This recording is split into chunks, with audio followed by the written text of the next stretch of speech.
Mantis Man, or Mantids. Paranormal researcher Lon Strickler received an email report of a giant praying mantis-type creature, which is a common example of these types of encounters. In 2006, a man fly fishing with his boss in the Musconetcong River near Hackettstown, New Jersey, noticed something out of the corner of his eye 20 yards away. A being resembling a giant praying mantis, 6 to 7 feet tall, was treading up the riverbank towards the field and looking over its left shoulder, staring directly at the witness. He had the sense that the creature was surprised it was spotted. It stared at him for a moment before vanishing into thin air. There are alleged sightings of similar creatures, at least 3 in the same area, dating back to at least 1987. Insect-type mantis beings, often resembling giant praying mantises, are often reported during close encounters of the third and fourth kind. Dr. David Jacobs, who I discussed previously, has studied the abduction phenomena extensively and has written several books on the subject. From his data, Dr. Jacobs deduced that these insect-type aliens, or mantids as he calls them, seem to be dominant over the other common types of ETs, such as the gray aliens. The mantids are almost always seen with gray aliens, almost never by themselves. The mantids are sometimes reported as wearing a type of robe with a high collar or a cloak. Many abductees report the mantis-type beings seemingly overseeing the abduction and medical exam process, leaving most of the work to the smaller gray aliens, with the mantids rarely examining the abductees themselves. Abductees also commonly report that the mantids stare deeply into their eyes, seemingly extracting information or manipulating the emotions or mental state of the abductee, as other NHI do. In 2008, hunter Ricky Sorrells witnessed a gigantic UFO over a pasture behind his home in Dublin, Texas. While hunting, Ricky noticed that the sky went dark. He looked up to see that it was being blotted out by a gigantic object hovering roughly 300 feet above his head. The surface was a flat gray metal with cone-shaped indentations roughly 40 feet apart. Heat distortions also appeared on the craft's surface. Ricky decided against firing on the object, and instead got a closer look at the skin of the craft by using his scope. He estimated that the craft was at least 3 football field lengths. While observing the object under his scope, he came across what appeared to be a porthole, where a large, praying mantis-like creature was staring back at him. He was initially laughed off and mocked when he came forward with his encounter. However, this sighting preceded one of the most recent mass UFO sightings, the Stevensville Lights incident, in which at minimum dozens would bear witness. Some of these encounters involved military engagements with UAP and were corroborated by FAA radar data. What's really interesting is that giant psychic praying mantises, as oddly specific as that is, are commonly reported not only during alien abductions or UFO encounters, but also during psychedelic experiences. This leads some researchers and psychonauts to wonder if these creatures exist on some other plane of reality or dimension and are capable of manifesting before us, or if psychedelics like DMT, known as the spirit molecule, could truly be a gateway to interacting with these entities. Ningen. The ningen, Japanese for human, is a gigantic aquatic humanoid that allegedly dwells in the subarctic waters of the South Pacific Ocean, reportedly seen by Japanese fishermen. On May 11th of 2002, at 1:21 p.m., a post was made on the occult section of 2chan under a thread titled Giant Fish, Monster Fish. The following post is the origin of the Ningen legend.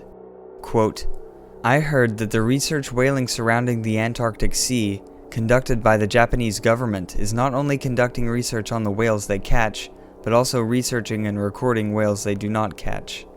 In the last few years of research, it is said that some objects that cannot be officially announced have been witnessed. This information is gained directly from someone involved. These are what is called among people related to whaling research, human-shaped objects. There are several types of them, such as one that looks like a human with 4 limbs and a head, and one that looks as if two humans' upper bodies are joined. They emerge from the water just like whales. The whole body is white, and the size is a few tens of meters long. I heard that nobody had seen such a thing when they were conducting whaling years ago.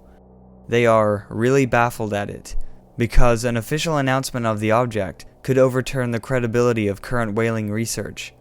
They are just recording them, but that does not mean that they are vigorously conducting research on them, as they have to submit their research schedule to the International Committee. They cannot change their schedule or flexibility. The person who told me this story said, "You can tell this story, but please keep me anonymous," though I am pretty sure that other people are telling this story too. That's all I heard. This began a chain of threads about the Ningen that lasted into 2003, solidifying the Ningen's infamy. This creature is essentially a creepypasta, with no real evidence to support its existence, and no reports of the creature predating the original 2chan post. Owlman. Artist, magician, and author Tony Shields reported that on April 17, 1976, two young girls, Vicky and June Melling, saw a giant bird, or flying humanoid, hovering above the tower of St. Monin and St. Stephen's Church in Monin, Cornwall. On July 4, 1976, two teenagers, Sally Chapman and Barbara Perry, were camping in the woods outside of Monin when they too saw a winged humanoid. The creature stared at them from 20 yards away before rising vertically and disappearing. On August 2, 1978, 2 years later, three French girls saw what looked like a huge furry bird with large eyes and a gaping mouth in the same area. In 1995, Simon Parker, the night editor of the Western Morning News, received the following report of an Owlman encounter. Dear Sir, I'm a student of marine biology at the Field Museum, Chicago, on the last day of summer vacation in England. Last Sunday evening, I had a most unique and frightening experience in the wooded area near the old church at Monin, Cornwall.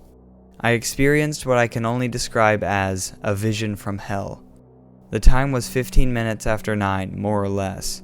I was walking along a narrow track through the trees. I was halted in my tracks when about 30 meters ahead, I saw a monstrous birdman thing. It was the size of a man with a ghastly face, a wide mouth, glowing eyes, and pointed ears. It had huge clawed wings and was covered in feathers of silver-gray color. The thing had long bird legs, which terminated in black claws. It saw me and rose, floating towards me. I just screamed, then turned and ran for my life. The whole experience was totally irrational and dreamlike. Friends tell me that there is a tradition of a phantom owlman in that district. Now I know why. I have seen the phantom myself. Please don't publish my real name and address. This could adversely affect my career. Now I have to rethink my worldview entirely. In 2019, two paranormal investigators, Mark Davies and Chris Power, claimed they were attacked by this owlman and even managed to get a picture from the incident. The two of them were in the Falmouth graveyard, Cornwall, at night when they heard a hissing sound followed by the flapping of wings above them. The investigators were carrying K2 meters for detecting electromagnetic disturbances. They claimed that they were receiving coherent responses on the meter from their questioning. They saw a tall winged figure with horns on its head, which they claim is shown in this image. It's said that the camera broke and Power received phantom scratches on his arm. Davies felt a, quote, surge of energy, and half an hour later, he began suffering a burning sensation. It's been suggested that Owlman was nothing more than a Eurasian eagle owl, as the church where the being was sighted is a common nesting site for owls. It's also possible that Tony Shields fabricated the initial sightings. Gareth Medway, an occult historian, noted that witnesses claiming encounters with a similar legendary monster promoted by Shields were, quote, friends of Doc Shields, or relatives of Doc Shields, or reported their sightings to Doc Shields and to no one else, or else wrote letters describing what they had seen to newspapers and were never interviewed by anyone. Shields describes himself first and foremost as an artist, and has referred to his body of work as a form of alchemy that he called surrealchemy. This involved, quote, invoking the monsters with the aid of a coven of nude witches, attempting to invoke a sea monster which he may have fabricated, and apparently faked photographs of other sea monsters. However, as I said, there are later sightings of the Owlman that are not connected to Shields, and there is a wealth of winged humanoid sightings from around the world that continues to grow. The Pacific Northwest tree octopus, an internet hoax that began in 1998, originating from a website called Save the PCNW Tree Octopus. The website insisted that the tree octopus was an elusive mollusk found only in the Pacific Northwest and had the ability to dwell on land and in water. It also suggested that the tree octopus be added to the endangered species list because of a reduction in its habitat by loggers as well as a boom in the local Sasquatch population.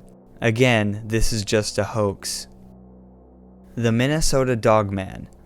Like the Beast of Bray Road, or the Dueo, which we covered earlier, there are many sightings of wolfmen or dogmen type cryptids.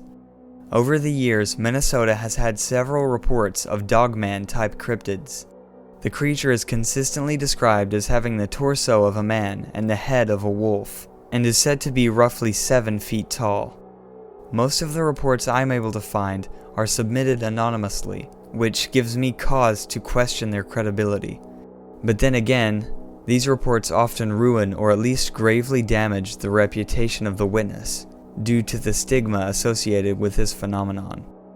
Journalist Linda Godfrey, who investigated the Beast of Bray Road and other dogmen sightings, received a report from an anthropologist who claims that he encountered a dogman near the Sherburne National Wildlife Refuge in Minnesota.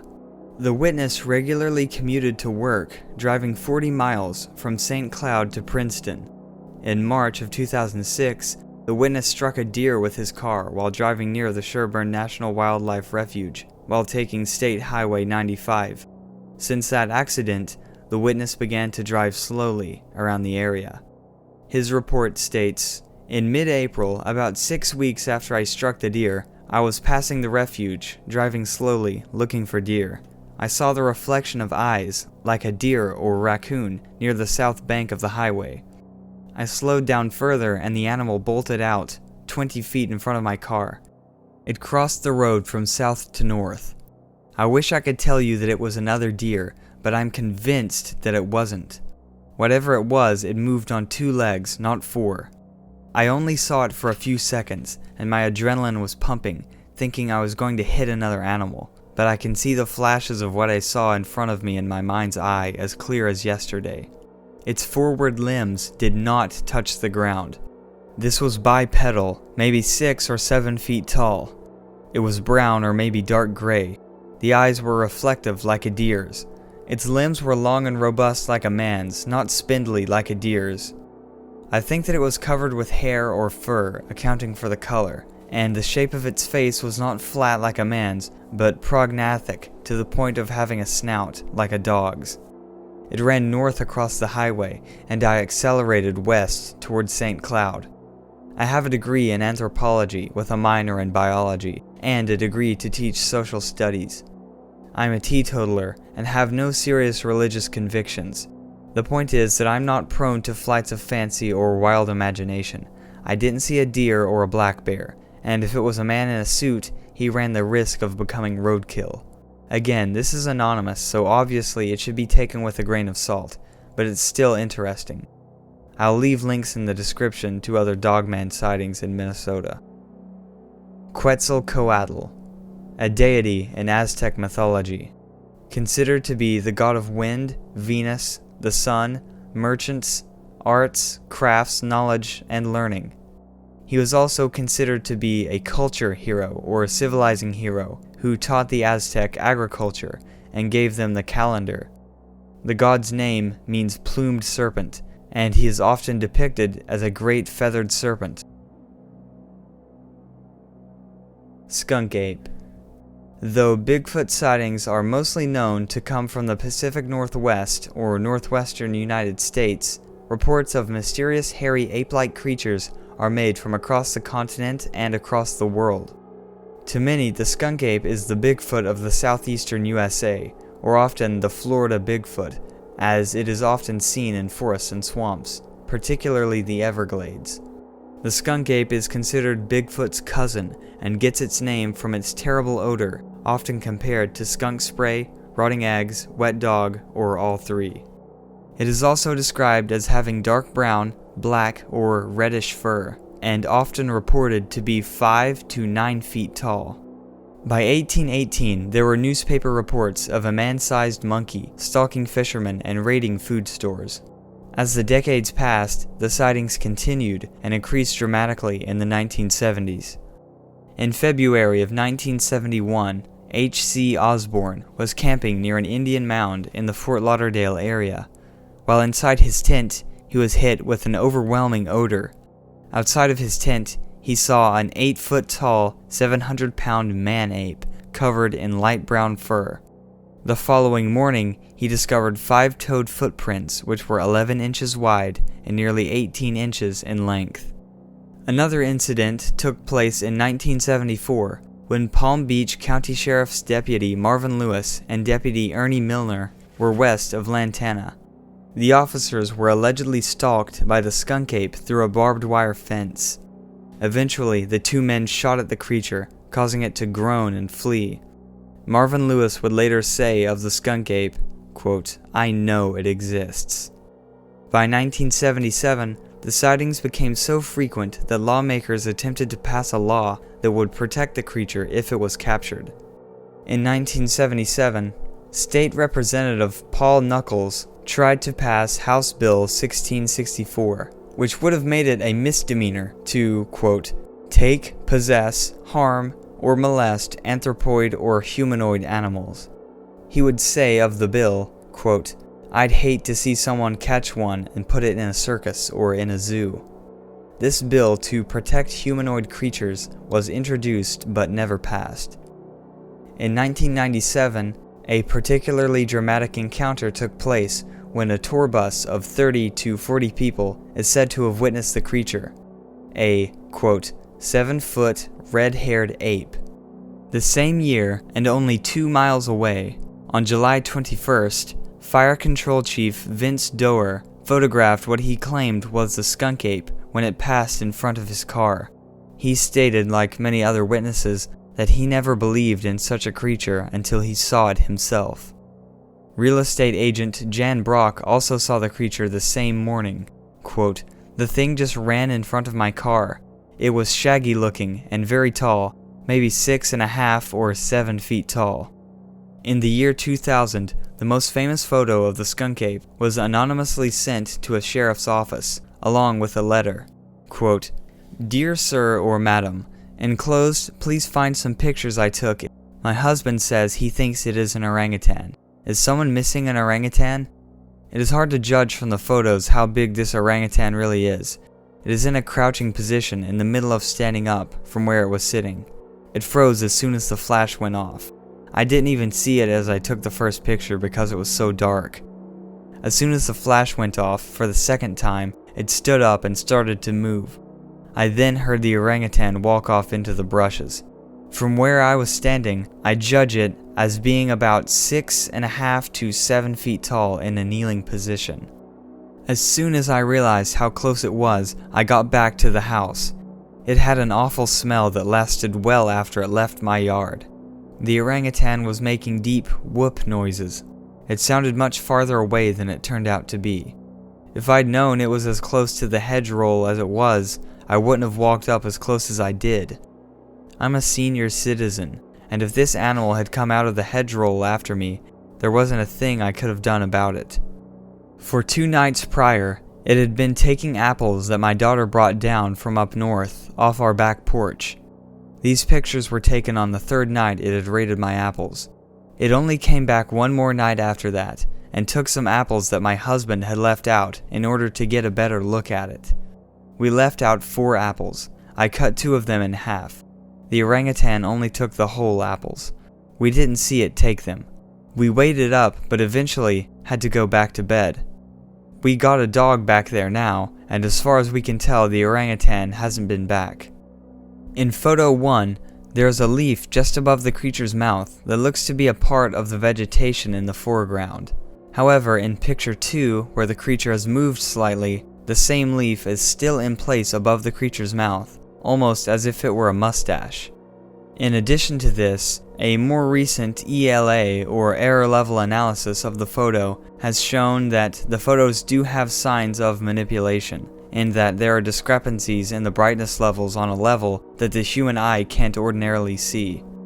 It's believed that the photo was likely created by a known hoaxer. Though these photos, the Myaka skunk ape photos, are the most famous evidence and seem to be fake, this doesn't entirely rule out the entire history of sightings of this creature. Spring-heeled Jack. From 1837 to 1904, a span of 67 years, there were many encounters with Spring-heeled Jack, otherwise known as Springheel Jack, Springald, or the Leaping Terror, was a strange aggressive phantom that stalked the streets of London, the Midlands, and Scotland. He was commonly described as having a horrible, disgusting face and glowing red eyes. He wore a black cloak, colored tights, and had metal claws. However, there were many strange sightings in this period that were attributed to Springheel Jack, despite being described completely differently. Sometimes he was described as wearing a fishbowl on his head. In one account, he was described as, quote, an unearthly warrior in polished bronze armor. Springheel Jack was often compared to the devil or a demonic being.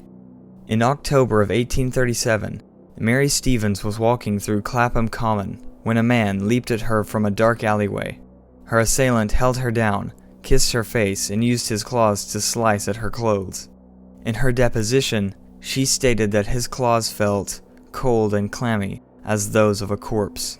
Mary screamed and the man ran away. Locals searched for the attacker but failed.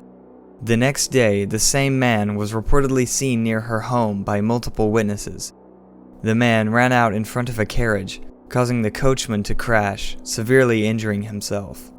According to multiple accounts, the man then ran away cackling with high-pitched laughter and leaped over a wall which was 9 feet in height. These sightings were reported in newspapers which called the man Springheel Jack. 3 young women were attacked in 1837, and sightings persisted through 1839. After a brief respite, the Leaping Terror reportedly returned in 1843 and 1845. One 13-year-old girl was reportedly murdered by Springheel Jack when he threw her into a sewer. The last reported sighting attributed to Springheel Jack took place in 1904 in Everton, Bedford, when it was alleged that a winged bat-like humanoid was seen leaping between rooftops. There is so much more to all this, and I plan to do a video covering the rest of the case, the supposed murder connections, and other similar cases from around the world. Some crime historians believe that there could be some truth behind the Springheel Jack sightings. Werewolf, meaning man-wolf, is commonly understood to be a human with the power to shapeshift into a wolf-like creature. There are many ways to become a werewolf, as told in ancient legends. Some legends claim that transformation into a wolf is made possible by wearing a wolf skin belt or a wolf pelt. In other accounts, this is achieved by applying a magic salve to the skin, which is sometimes hallucinogenic. Lycanthropos is Greek for wolf-man, and is what the term lycanthropy is derived from.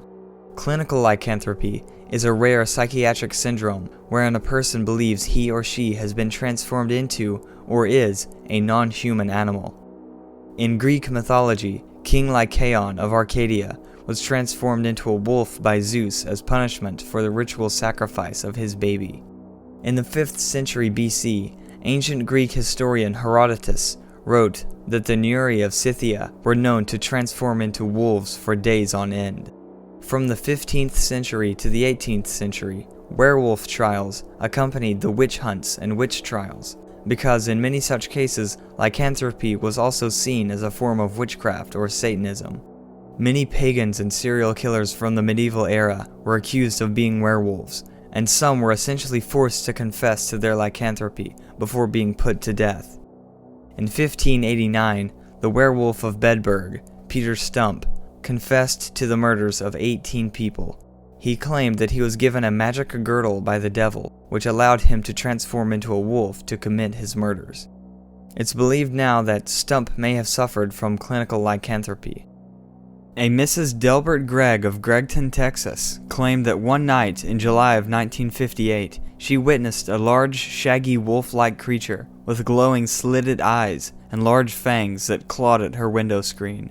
She ran away, retrieved a flashlight, and shined it on the creature, which retreated into the brush. She claims that later, a tall man emerged from the brush and walked away, never to be seen again. Sightings of these bipedal canids are sometimes associated or connected to other sightings of hairy bipeds. The White River Monster. July 1st, 1915, at the White River in northeast Arkansas, we have our first reported sighting of the White River Monster. A local plantation owner saw the creature in the river and described it as having gray skin and being, quote, as wide as a car and 3 cars long. In early January of 1937, another famous series of sightings of the White River Monster took place. Allegedly, fishermen were struggling to catch fish in the White River when they witnessed the creature. Another local plantation owner, Bramlett Bateman, also spotted the creature and stated that it had the skin of an elephant, 4 or 5 feet wide by 12 feet long, with the face of a catfish, lolling on the surface of the water. Bateman decided to preemptively strike the creature down, fearing that it could somehow threaten his crops. He decided to get some TNT and detonate the area where he saw the creature, but the authorities denied Bateman permission to blow up the monster. Within a fairly short period of time, over 100 people reported sightings of the White River Monster, and multiple attempts were made to capture it. Like-minded folks from across the nation came with machine guns, explosives, and cameras, determined to slay the monster. A netting operation as well as divers also failed to find the creature. In 1971, there was another well-documented series of sightings of the White River Monster. Witnesses stated, quote, it looked as if the thing was peeling all over, but it was a smooth type of skin or flesh, and the creature was also described as being the size of a boxcar with a bone protruding from its forehead. The creature reportedly made noises that sounded like a cow's moo and a horse's neigh. In 1973, a bill by State Senator Robert Harvey created the White River Monster Refuge, making it illegal to shoot, explode, or otherwise maim or brutalize the cryptid. The existence of this creature is not what's generally disputed even by most skeptics. However, theories as to the monster's identity have ranged greatly. Biologist and cryptozoologist Roy Mackal proposed that the creature could be an elephant seal, though the White River would be far outside the range of an elephant seal. Paranormal investigator Joe Nickel believes that the creature could be a sea cow. The phoenix is a mythical bird, originating in Egyptian myth and then spreading into other systems. The phoenix was compared to the size of an eagle with a red and gold plumage. It was associated with immortality, as the creature was said to at least 500 to over 12,000 years before burning to death and rising from its own ashes. According to Herodotus, the phoenix originated in Egyptian mythology. In the Egyptian myth, the phoenix was said to carry ashes to the city of the sun, Heliopolis, and deposit them on the altar of the sun god. This is one of the reasons that the phoenix is associated with sun worship, as well as immortality and resurrection. The Giant Congo Snake. Colonel Remy van Leerde was a decorated veteran for the RAF and the Belgian Air Force, with an impressive list of achievements. He became Deputy Chief of Staff for the Belgian Minister of Defense. He was an aide to King Leopold III. He escaped a concentration camp, held second place for highest number of enemy bombers shot down, was among the top 10 Belgian flying aces of World War II, one of the first Belgians to break the sound barrier, and later became commander of the Kaminga Air Base in the Congo. In short, Van Leerde was a credible, trained observer. In 1959, Colonel Van Leerde was piloting a helicopter, carrying a few others returning from a mission in the Katanga region of the Congo. At a height of 150 feet above the ground, the crew spotted an absolute leviathan of a serpent. They estimated the serpent was 50 feet long, with its head alone being 2 feet wide. It was a dark shade of brown and green with a white belly. Van Laerde circled back and made between 4 and 6 passes over the snake, so that one of his crew members could capture this photo. Allegedly, there is a second photo of the Congo snake, which has never been released to the public. The colonel descended to get a better look, but then the snake raised 10 feet as if it were going to strike the helicopter. It came so close that Van Laerde felt uncomfortable and instead flew away. According to cryptozoologist Bernard Heuvelmans, he interviewed several naturalists who were experts in the wildlife in the Congo. All of these experts agreed that the vegetation pictured were trees and the shadows were termite mounds. They also agreed that the snake was massive. His contacts also flew to the site of the encounter and took more photos for comparison. Heuvelmans also interviewed wildlife photographer Ray Turkafs, who upon analysis agreed that the snake did appear to be gigantic. Given the height of the helicopter, which was estimated at 45 to 50 meters, and the angle of the camera, Turkafs found that the snake must have been 12 to 14 meters long, or 39 to 45 feet in length, with a diameter of 43 to 47 centimeters, or 16 to 18 inches. More recently, Reddit user ButtDonald's Happy Meal was able to find the exact location where the photo was taken in order to measure the creature's size, and judging by his measurements, the snake does appear to be around 50 feet long. The fossil record shows us that the giant Congo snake would be among the largest snakes to have ever existed. The giant Congo snake is believed to be either a giant version of the African rock python, a surviving descendant of the Eocene snake Gigantophis, or an entirely undiscovered type of snake. Ancient astronauts. The ancient astronaut theory states that our tales of divine beings from mythology and religion were our ancestors misinterpreting the visitation of extraterrestrial beings. Author Eric von Däniken was the first to popularize this theory in his book Chariots of the Gods, though it's difficult to say who actually came up with the idea first. Zacharias Sitchin's book series, The 12th Planet, explores his interpretation of ancient texts and his theory that the old gods were actually extraterrestrials from a supposed 12th planet in the solar system called Nibiru, or Nibiru. Really, there are many ancient astronaut theories surrounding different subjects, ancient monuments, and legends from around the world.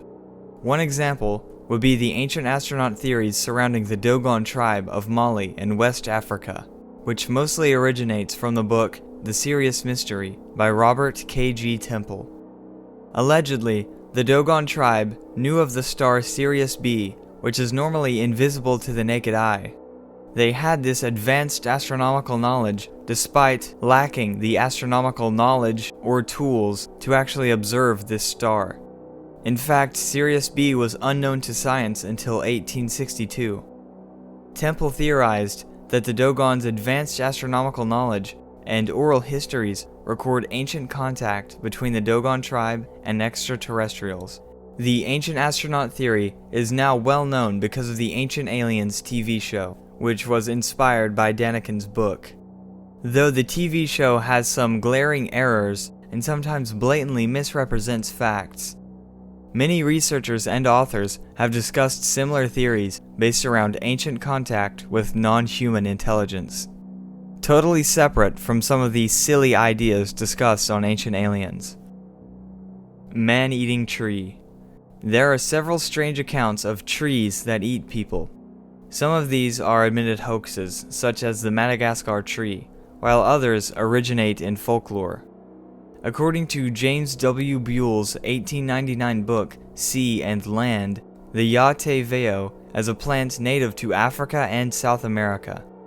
It was said to make a hissing sound, similar to the Spanish phrase Yate veo.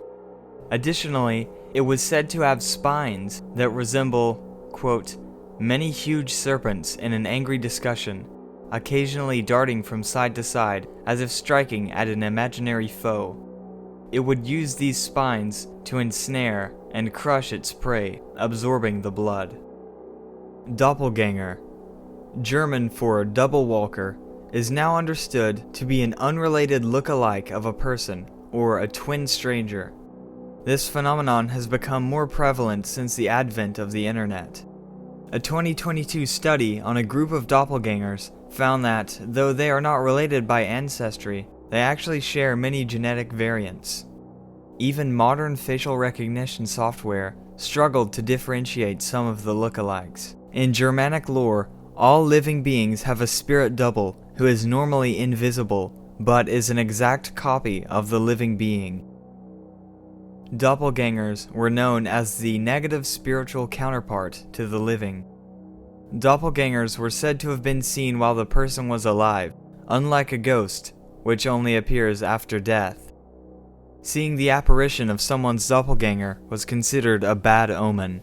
Catherine Crowe's 1848 book on paranormal phenomena, The Night Side of Nature, was what popularized the term doppelganger to describe this phenomenon. There are analogues in many other cultures, such as Scandinavian and Finnish mythology, and others. However, the same concept goes all the way back to ancient Egypt. In ancient Egyptian mythology, the Ka was described as a spirit double which possessed the same memories and emotions as its counterpart. As I said, many other cultures and traditions have long had beliefs about doppelgangers under other names, using other terms to describe this seemingly paranormal phenomenon. Francis Grose's Provincial Glossary of 1787 defined the term fetch as the apparition of a living person. Many believe their encounters with these apparitions to be a sign of doom, a bad omen. In some cases, they appear to be right. In 1612, while in Paris, it is alleged that English metaphysical poet and scholar John Donne was shaken to its core by a paranormal experience. Given that he was visibly distressed, when he was asked to divulge what troubled him, he stated, "I have seen a dreadful vision since I saw you. I have seen my dear wife pass twice by me through this room, with her hair hanging about her shoulders and a dead child in her arms. This I have seen since I saw you." When it was suggested that he was only dreaming, he said, "I cannot be sure that I now live, than that I have not slept since I saw you, and am assured that at her second appearing, she stopped, looked me in the face, and vanished." On the same night, Donne and his wife suffered the stillbirth of their daughter. English poet Percy Shelley relayed to his wife, famous author Mary Shelley of Frankenstein fame, of his recent paranormal experiences. These experiences took place a week after Mary had a nearly fatal miscarriage. According to Mary, on June 23rd, Percy had suffered a nightmare about the house collapsing in a flood, and saw the apparition of himself. Shortly after, on July 8th, Percy drowned. Discussing his experiences, Mary wrote, "Talking it over the next morning, he told me that he had had many visions lately. He had seen the figure of himself, which met him as he walked on the terrace, and said to him, 'How long do you mean to be content?' No very terrific words, and certainly not prophetic of what has occurred. But Shelley had often seen these figures when ill. But the strangest thing is that Mrs. Williams saw him. Now Jane, a woman of sensibility, has not much imagination, and is not in the slightest degree nervous, neither in dreams or otherwise. She was standing one day, the day before I was taken ill, June 15th, at a window that looked at the terrace with Trelawney. It was day. She saw, as she thought, Shelley pass by the window, as he often was then, without a coat or jacket. He passed again, now as he passed both times the same way. And as from the side towards which he went, each time there was no way to get back except past the window again, except over a wall 20 feet from the ground. She was struck at seeing him pass twice thus, and looked out, and seeing him no more, she cried, 'Good God, can Shelley have leapt from the wall? Where can he be gone?' 'Shelley,' said Trelawney. 'No, Shelley has passed. What do you mean?' Trelawney says that she trembled exceedingly when she heard this, and it proved indeed that Shelley had never been on the terrace, and was far off at the time she saw him. As I said, shortly following these experiences, Percy Shelley drowned. These experiences of supernatural or psychical phenomenon preceding such a tragic event are not uncommon to occult lore or the accounts of some experiencers to this day. Goethe, an 18th century German poet, wrote about his own encounters with doppelgangers in his autobiography Poetry and Truth. While Goethe was traveling to the city of Drusenheim, Goethe saw with his mind's eye another person riding towards him. Goethe realized that the mysterious figure was himself wearing different clothes. After the apparition disappeared, Goethe forgot all about the incident until 8 years later, when he found himself riding on the same path in the opposite direction, wearing the very clothes he saw his doppelganger wearing 8 years ago. It seems that Goethe somehow saw himself through his mind's eye. The Arica Monster. In the Atacama Desert of Chile, a living bird-like dinosaur is thought to exist. The Arica Monster is described as being 6 feet tall and bipedal, similar to a dromaeosaurid dinosaur, although other reports do describe the creature as being more kangaroo-like rather than a dinosaur. Military officer Hernan Cuevas, Dario Riquelme, and 3 others allege that they encountered, quote, a huge beast, much like a 2-legged dinosaur with huge thighs, which crossed the road and ran into the wilderness. The creature was shortly followed by another of its own kind. The second creature was further described by Dario as gray in color, hairless, and about 2 meters high. The witnesses could only compare the creature to the velociraptors from Jurassic Park. Multiple reports of the Arica Monster came in 2004. For example, a Spanish family driving home toward the city of Arica witnessed a, quote, dog-faced kangaroo-like creature which walked across the road. In another account, 4 unidentified creatures, described as birds with dogs' heads and backswept wings, and compared to gargoyles, were witnessed by another family. One of the creatures allegedly flew or leaped over the car, and was also able to keep pace with the car at nearly 100 kilometers per hour. Skeptics believe that these sightings are merely misidentified ostriches, as there are ostriches in the area on nearby farms, but witnesses such as Dario insist otherwise, claiming that he knows what ostriches look like. The TV show Destination Truth investigated this creature and found a 3-toed footprint, which later turned out to be a great rhea, an ostrich. Ghouls. Ghouls are commonly compared to demonic entities and originate in pre-Islamic Arabian folklore. Some say that ghouls are a type of jinn, while others say that ghouls are burned devils. They are known for lurking in cemeteries and abandoned, desolate places. They are said to consume human flesh, and some say they possess the ability to shapeshift. The ghoul shapeshifts in order to lure away weary travelers and consume their flesh, often taking the form of the last human they consumed, or the form of a woman to lure in men. In Islamic theology, ghouls are believed to be either jinn or originally a marid, a type of powerful devil that suffered burns from comets while attempting to rise to heaven, becoming disfigured and insane, doomed to walk the earth as a ghoul. It is said that the only way to defeat a ghoul is to kill it with one attack, as a second attack will only bring it to life again. Okapi. An ex-cryptid, known as the African unicorn, the creature is commonly described as resembling a chimeric hybrid of a donkey, zebra, and a giraffe. Long before it was known to Western science, the Okapi was depicted in the early 5th century BCE. The Okapi was well known by the natives long before Western academia recognized its existence. Europeans in Africa heard tales of the then mythical creature, calling it the African unicorn. Many academics dismissed the possibility of its existence completely, suggesting it was just an imaginary amalgamation of other animals. Despite this, explorers and natives alike alleged that the creature existed. In 1887, Henry Morton Stanley journeyed across the Congo and heard tales of the Okapi, called the Ati by the Pygmies. In a later interview, Stanley stated that he, quote, believed that it existed on account of the numerous tracks we found in the wet clay of the forest. Stanley's writings inspired Sir Harry Johnston to track down the elusive creature. After rescuing a group of pygmies from being abducted by a showman, they divulged their knowledge of the Yeti to Johnston. They were able to lead Johnston to a peculiar set of cloven-hoofed tracks, evidence of the Yeti's presence. Though the Okapi itself managed to elude Johnston, he was able to get his hands on samples of its skin from a hunter, and later, a skull. The Okapi's cryptidhood ended in 1901, when it was formally recognized by the Zoological Society of London.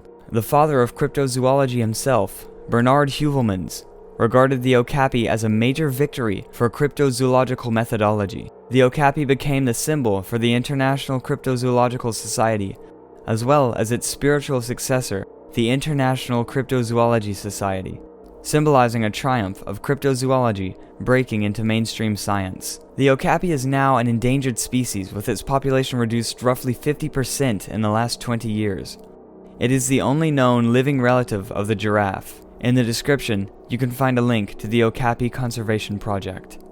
Wanderlight, otherwise known as will-o'-the-wisps or Ignis fatu, are a type of atmospheric ghost lights, or orbs, that have been witnessed in rural countrysides across the world, particularly over swamps and marshlands. Atmospheric ghost lights are of unknown origin, and there are a variety of hypotheses and proven causes of these unidentified lights. In English and European folklore, wanderlights were believed to be spirits, fairies, or elemental spirits. To people traveling at night, the lights appeared as a flickering lamp or lanterns, which could lead travelers astray. There have been many sightings of similar orbs in connection with ghost sightings or the UFO phenomenon. Modern science explains these sightings of wanderlights in swamps as a result of a chemical reaction from organic decay, which releases light, often resulting from swamp gas, or the result of seismic activity causing intense strains on rocks containing crystals, generating and releasing piezoelectricity. Sightings of wanderlights in swamps have drastically decreased in areas where they were previously sighted due to land development, terraforming swamps into farmland, or for other use. Some examples of atmospheric ghost lights that have yet to be identified are the Hessdalen lights in Hessdalen Valley, Norway. Rognene. Vi så da sydover I dalen her, og midt på natta, sånn ved 2-3-tida, så begynte det å skje ting. Det som hendte da var det at det så ut som det var et slags tett objekt. Det kunne se ut som kall det metallisk sky, som plutselig oppstod på et sted. Og så flyttet det seg, og 5 ganger så klarte vi å ta bilder av akkurat dette skjedde. Og det siste som skjedde med den metalliske skyen, det var på størrelse da med en låve. Så forsvant den, og så dukket den da opp som en sånn ildmørje. Rett etter det, så stoppet den ildmørja lyset, og så dukket det opp 2 lys. Det ene litt større enn det andre ved siden av hverandre, som krasjet rett I bakken, der borte. I det her skjedde, at den traff tretoppene der borte, så kom det ut en blå, spiralerende lysstrek som føk bortover sånn. Den her blå lysstrålen, den treffer da toppen på et tre der borte.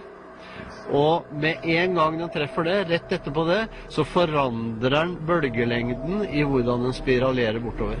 Og da blir det mye lengre mellom hver topp på spiralen. These lights are a very well documented, unidentified, anomalous phenomenon that is under constant study by the Project Hessdalen and the observatory there. They have set up cameras to automatically react to and record the lights whenever they do appear. Prominent UFO researcher and astronomer J. Allen Hynek visited the site in the past. If you're interested, I recommend checking out Project Hessdalen's website, which houses all the pictures and videos of the lights, as well as the related research. Yeren, Chinese for wild man, It's commonly understood as another regional variant or relative of Sasquatch, allegedly found in the uninhabited mountains and forests of China, particularly in the Hubei province. There are actually two commonly reported types of this creature, one bipedal and a smaller quadrupedal creature, while others believe this creature walks both on two legs and on all fours. The bipedal creature has been reported up to 10 feet tall. This ape man is often said to have long, light brown or red hair, long arms, and allegedly stands at over 6 feet tall, sometimes up to 10 feet tall. In Tibet, the creature is commonly reported to have white hair, darker hair in the Yunnan province, and reddish-brown in the Hubei province. There are ancient legends of wild men, or hairy men, going back over 2,000 years, chronicled in folklore and by well-respected ancient Chinese historians. These creatures were said to dwell in forests, mountains, and caves, only emerging to raid villages to abduct and wed humans. There are some very graphic descriptions of victims wedded by the Yeren, which I cannot read here, but they can be found in the description. In 1959, Beijing's Institute of Vertebrate Paleontology and Paleoanthropology searched for the Yeti as part of their survey of Mount Everest. As paleoanthropologists communicated to Soviet colleagues reports of ape-men cryptids across China. One professor linked the Tibetan Yeti with the Chinese Yeren. He speculated Yeren are the source of Chinese ghost and spirit folklore, much like how manatees allegedly inspired some mermaid stories. He speculated that the Yeren was a descendant of Gigantopithecus. During the rule of Chairman Mao Zedong, the government began to crack down on folklore and superstitious beliefs, paranoid that legends of Yeti would limit the productivity of farmers, scaring them too much to tend to their crops. Repeating stories of these encounters would sometimes result in a criminal offense. In 1977, repeated sightings of the Yeren and the Shininjina forest sparked a government expedition to find the Yeren. The expedition was funded by the Chinese Academy of Sciences. Its members included zoologists, anthropologists, as well as members of the Chinese military. Due to the sheer amount of people involved in this expedition, it is now considered to have been counterproductive, as the operation was so large that it would have scared away any wild men or Yeren. In 1988, a team of 100 Chinese researchers associated with the China Wild Man Research Center converged on a mountainous Hubei province, where sightings of a mysterious man-ape date back almost 3,000 years. The researchers found and analyzed numerous hair samples. They identified several hairs that do not belong to any known species in the area, and concluded that the hairs prove the existence of a rare and advanced primate that is similar to man. By 2018, the number of reported Yeren sightings surpassed 400, still with no clear answer for the phenomenon. It's believed that some of the ancient sightings of the wild men were possibly inspired by early contact and encounters with bearded Europeans or escaped laborers who were conscripted to build the Great Wall of China. It's believed that many Yeren sightings are misidentifications of Asian black bears or gibbon apes. Some alleged wild men have been proven to be misidentified rhesus monkeys. Others believe that the Yeren could be an unidentified species of orangutan, relict populations of hominids or Neanderthals, as suggested by Soviet historians, or a surviving Gigantopithecus. Ifrit, a powerful class of undead spirits which haunt ruins and temples and live in the underworld according to Islamic lore. These are commonly compared to the genius loci in Roman and European mythology, which are believed to be the protective spirit of a location. They are also compared to the evil type genius loci, as both are malevolent spirits which haunt ruins or temples.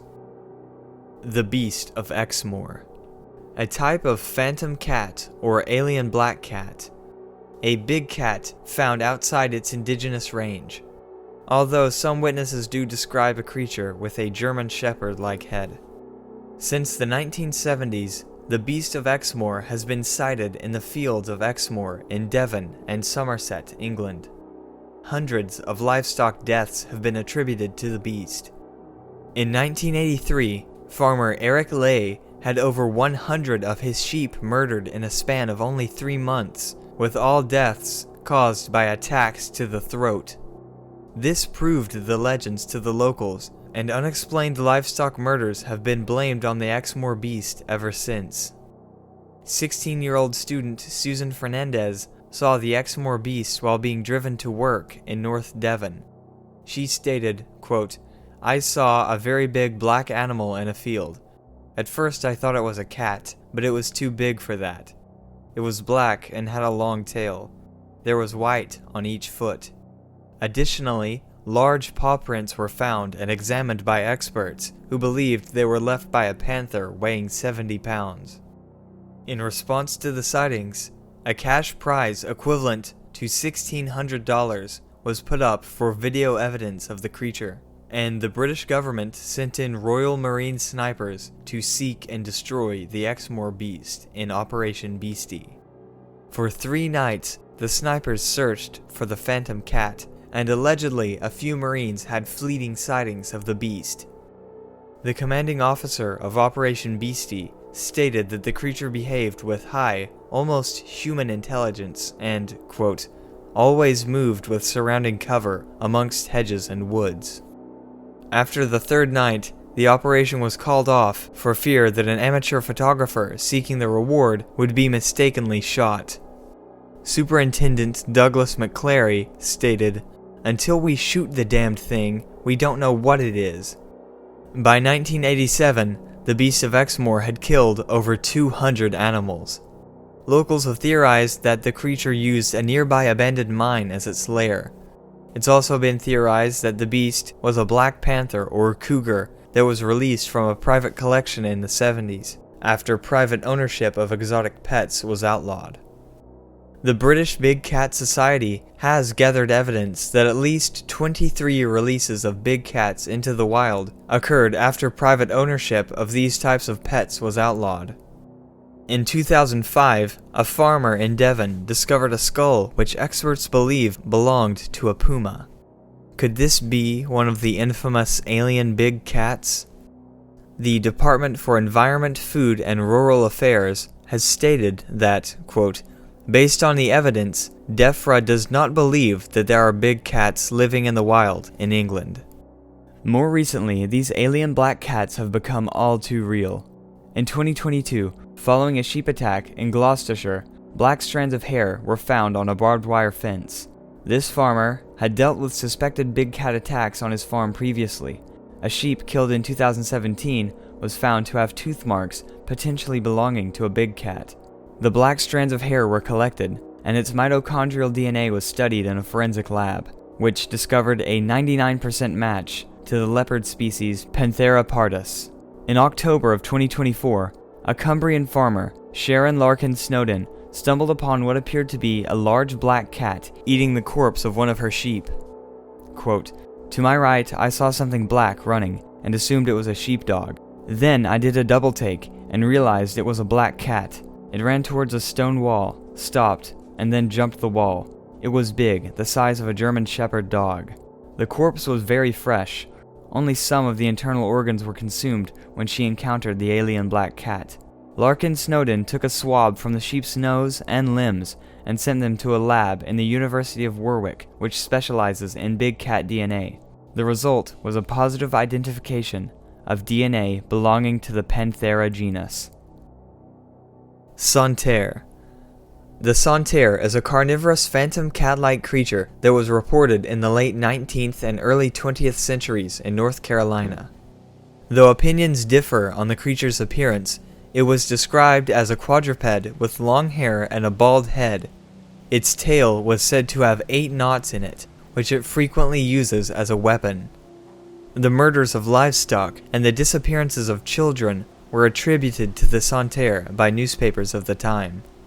Newspapers in Iredell reported sightings of the creature until at least 1934.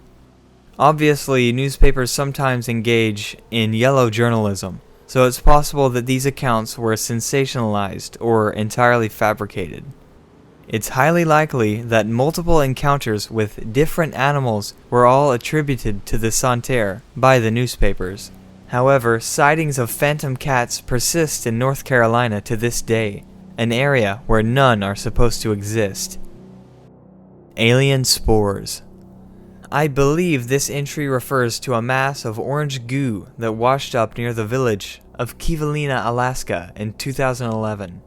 When this happened, there was a lot of confusion and speculation as to what the goo was, with some people declaring the goo to be alien spores. In reality, the goo was just microscopic crustacean eggs. This entry could also be referring to star jelly, otherwise known as astral jelly, unidentified gelatinous substances that are sometimes found after meteor showers, but also under other conditions. Sometimes, this astral jelly is said to smell very foul and even glow. Astral jelly is often compared to angel hair, which is usually associated with the UFO phenomenon. Star jelly often dissolves shortly after being found. Star jelly has been reported since at least the 14th century, and there are various explanations for some samples, while others, such as the star jelly you're seeing now, are still unidentified. In Frank Edwards' book, Strange World, he discusses a very strange case of star jelly. Police officers John Collins and Joe Keenan were cruising the streets of Philadelphia in their patrol car on the night of September 26, 1950. As they made their way down a quiet side street near Vere Avenue and 26th Street, their headlights picked up a strange, shimmering object that seemed to be coming to Earth in an open field about half a block ahead of them. When they went to investigate, their flashlights revealed a domed disc of quivering jelly, 6 feet in diameter, 1 foot thick at the center, and an inch or two near the edge. They had a curious feeling that the thing was alive. They turned off their flashlights and saw the thing glowed with a dull purple color, and then they radioed for help. They were soon joined by Sergeant Joe Cook and Patrolman James Cooper. Sergeant Cook suggested they try and pick up the thing, but when Officer Collins attempted to do so, the thing fell apart in his hands like gelatin. The fragments that stuck to his hands soon evaporated, leaving behind only a sticky, odorless scum. Within a half hour of Cooper and Cook arriving, the entire mass had evaporated. In 2009, scientists working for the National Geographic Society conducted tests on star jelly samples and failed to identify it, with DNA tests not returning any results.